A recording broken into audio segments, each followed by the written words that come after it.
Good evening, students. Hope all are doing well. I know you are waiting for one more video. Today, I am going to tell you the summary of Swami Vivekananda, which is in 9th standard textbook, that is chapter 3, and written by Dr. Jagdish Chandra.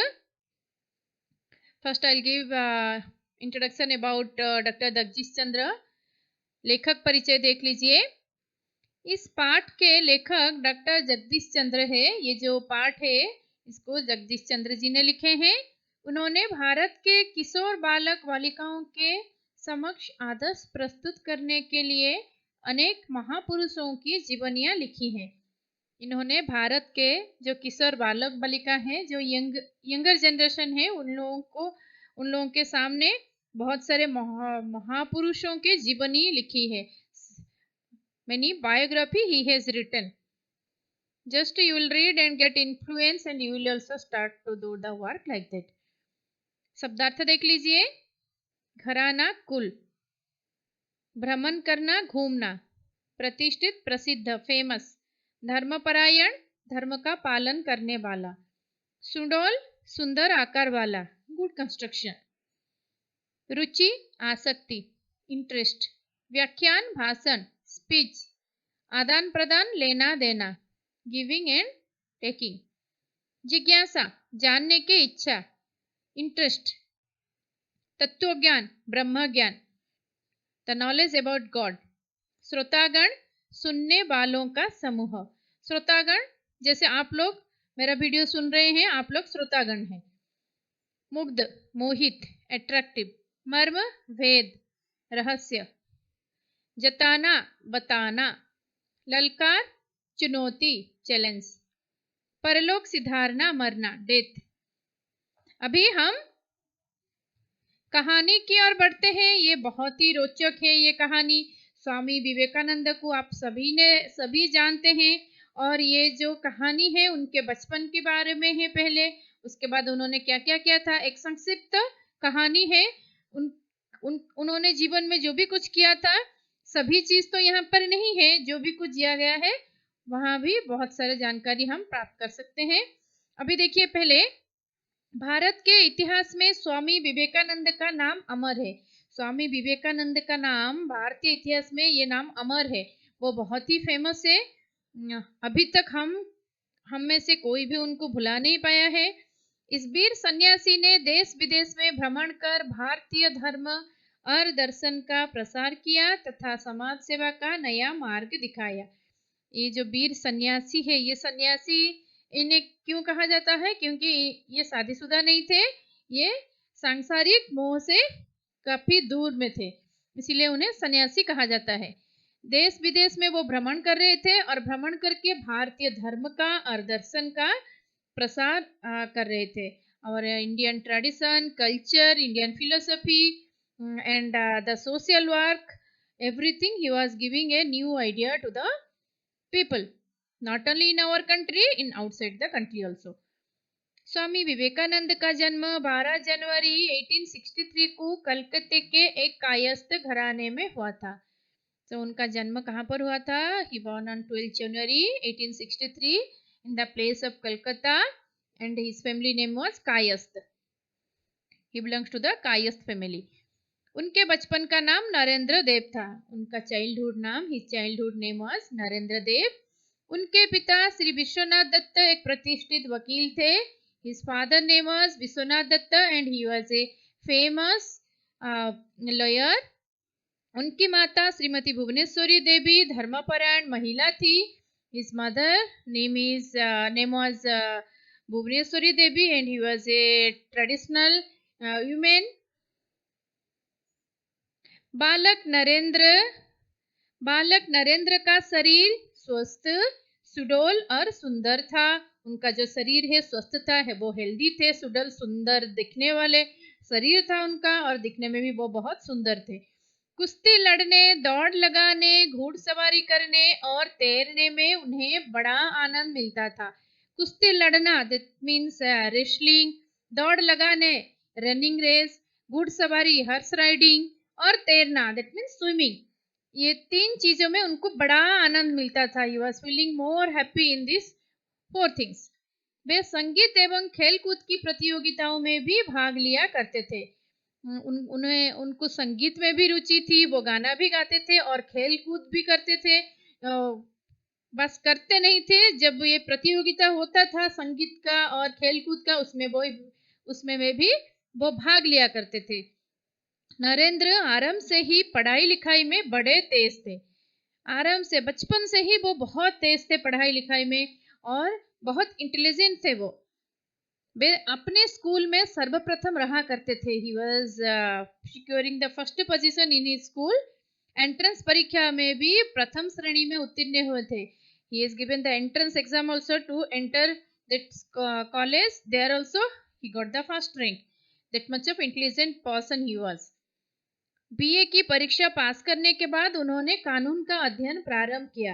He completed his BA degree. After that he has started to read कानून की अध्ययन, law. He started to LLB course that to become a lawyer. इसी बीच में उनके पिता का देहांत हो गया। In between what happened, his father died. अध्ययन काल में उनकी रुचि व्याख्यान देने, विचारों का आदान प्रदान करने में थी। अध्ययन काल में जब वो पढ़ रहे थे, छात्र जब थे, in his student life he was having much more interest to give the speech and take something from others people and give something to the people. विचारों का आदान प्रदान, अपने विचार दूसरों को देते थे, दूसरों के विचार वो खुद भी ग्रहण करते थे। इसी कारण उन्होंने अपने कॉलेज में एक व्याख्यान समिति बनाई थी और कई प्रतियोगिताओं का आयोजन भी किया था।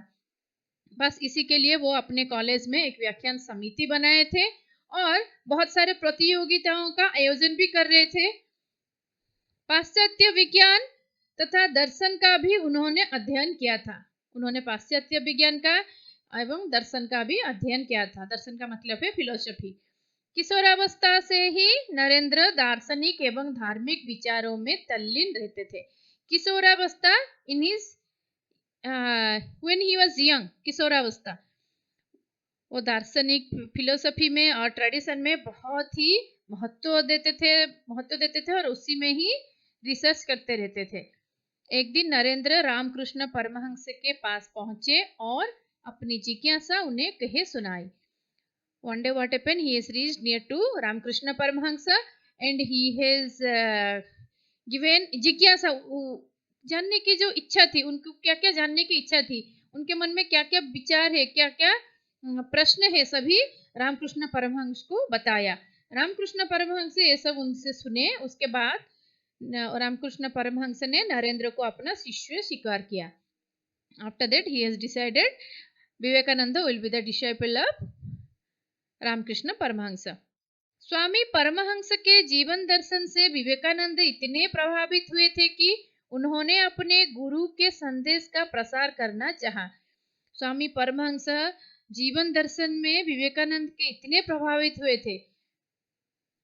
उनका जो जीवन का दर्शन था, the life, philosophy of life, जो भी रामकृष्ण परमहंस बता रहे थे, विवेकानंद ने उनसे बहुत ही प्रभावित हुए थे और उन्होंने अपने गुरु का जो संदेश ये सभी के साथ सभी जगह पर प्रचार करने के बारे में सोच लिया। जनता को सत्य की राह दिखाने के लिए सितंबर सन 1893 को वे संयुक्त राज्य अमेरिका गए। सत्य क्या है, सत्य मार्ग पर कैसे चलना है, ये सब राह दिखाने के लिए, what is truth, how to travel with the truth. So all these things he want to share with the people, so that he has gone to America in September 1893. उस समय वहां शिकागो नगर में सर्वधर्म सम्मेलन हो रहा था। So in the city of Chicago, it is in America, that time it was a conference, सर्वधर्म सम्मेलन. All the religion people came there to give the speech. इस महासभा में विवेकानंद ने भारतीय धर्म और तत्व ज्ञान पर भाषण दिया। In that conference, Vivekananda has given about our Indian tradition and our God. What is the God? Why you are believe in God? तत्व ज्ञान एंड भारतीय धर्म पर भाषण दिया। उनका भाषण बड़ा गंभीर एवं हृदयस्पर्शी था। It was a heart touching speech. उनकी वाणी सुनकर श्रोतागण मुग्ध हो गए। उन्होंने जब भाषण दिए वो सुनकर श्रोतागण जो सुन रहे थे वो लोग बहुत ही अट्रैक्टिव हो गए, दे अट्रैक्टेड टुवर्ड्स द विवेकानंद। कुछ समय तक वे अमेरिका में ही रहे और अपने भाषण द्वारा लोगों को त्याग और संयम का पाठ पढ़ाया। For some days he was staying there in America and he has given some speech about how to sacrifice and how to be polite, how to be overcome the situation. Everything he has given some speech to the people and trying to they will learn something also. इसके बाद वे England और Switzerland भी गए और वहां उन्होंने सत्य और धर्म का प्रसार कर भारत के गौरव को बढ़ाया। After that he has gone to England and Switzerland and he has given सत्य और धर्म का प्रसार किया और भारत के he has given some proud feeling to our India also. उनके विदेशी स्वामी जी के शिष्य बन गए, अनेक विदेशी स्वामी जी के शिष्य बन गए। उनका भाषण इतना गंभीर था, उनका वचन इतना गंभीर था, बहुत सारे विदेशी विवेकानंद के शिष्य भी बन गए। उनमें से कुमारी मार्गरेट एलिजाबेथ का नाम उल्लेखनीय है। One famous name they have given, she was very famous that she was the disciple of Swami Vivekananda. Her name is Margaret Elizabeth, जो स्वामी जी की अनुयायिनी बनकर सिस्टर निवेदिता के नाम से संसार में प्रसिद्ध हुई, जो कि स्वामी जी की फॉलोअर होकर सिस्टर उन्होंने अपना नाम बदल दिया। उनका नाम था नाम हो गया Margaret Elizabeth two sister Nivedita और वो सारे विश्व में प्रसिद्ध भी हो गई। स्वामी विवेकानंद ने भारत में भी भ्रमण करके भारतीय संस्कृति और सभ्यता का सदुपदेश दिया। उन्होंने भारत में भी बहुत सारे जगहों पर भ्रमण किया और हमारी भारतीय संस्कृति तथा सभ्यता का उपदेश भी सभी को दिया। उन्होंने अंधविश्वासी तथा रूढ़ियों को हटाकर धर्म का वास्तविक मर्म समझाया। हमारे भारतीय में जो अंधविश्वास था उनको और रूढ़ियों को वो हटाने की बहुत कोशिश की और जो धर्म है, वास्तविक धर्म क्या है, उसका सही तरीका से कैसे इस्तेमाल किया जाता है, उसको उन्होंने भारतीयों को बताया, समझाया। साधु सन्यासी वर्ग को भी उन्होंने शांति प्राप्त करने का नया मार्ग जताया और हमारे भारत में जो साधु सन्यासी है उनको भी कैसे शांति प्राप्त होगा उसका नया मार्ग भी उनको बताया। वह था दीन दुखी जनों की सेवा और सहायता का मार्ग। कैसे नया मार्ग है? अगर आप दिन दुखी, जो लोग दुखी है, जो लोग गरीब है, जिनको सहायता चाहिए, अगर आप उनको सहायता करते हैं तो भगवान के पास पहुंचने का यही एक सहज और सरल मार्ग है। ये विवेकानंद ने सभी को बताया। स्वामी विवेकानंद ने समाज सेवा को परमात्मा की सच्ची सेवा बतलाया। समाज के लिए जो सेवा करना है, the social work and the work you will do for the poor people, those who need help you have to go and help them. If you will do that work then you are doing the work for God. समाज सेवा को परमात्मा की सच्ची सेवा बतलाया। वही work, that work only called as you are doing the work for God and God will help you, you will get the blessings from the god. वे स्वयं भी समाज सेवा में लगे जाते थे। He was not only giving this message and speech for the people, he was himself doing the social work also. सन 1897 में प्लेग और अकाल से पीड़ित भारतवासियों की उन्होंने बड़ी तन्मयता से सेवा की थी। In the year of 1897 people are suffering in the one disease that name is plague and he has given so many helping hand to the Indian people and he has done the work also for that people those who are suffering in that disease. समर्थ लोगों को उन्होंने गरीबों की दशा सुधारने का संदेश दिया। समर्थ लोगों, जिनके पास समर्थ है, जिनके पास पैसा है, जो लोग कर सकते हैं दूसरों की मदद, जो लोग दूसरों की सहायता कर सकते हैं, उन लोगों को, जो लोग गरीब है उनको सहायता करने की संदेश भी दिए। इसी ध्येय से उन्होंने कलकत्ते में रामकृष्ण मिशन की स्थापना की। ये सभी चीजों को आंख के आगे रखते हुए, दिमाग में रखते हुए उन्होंने रामकृष्ण मिशन का स्थापना किया कलकत्ते में।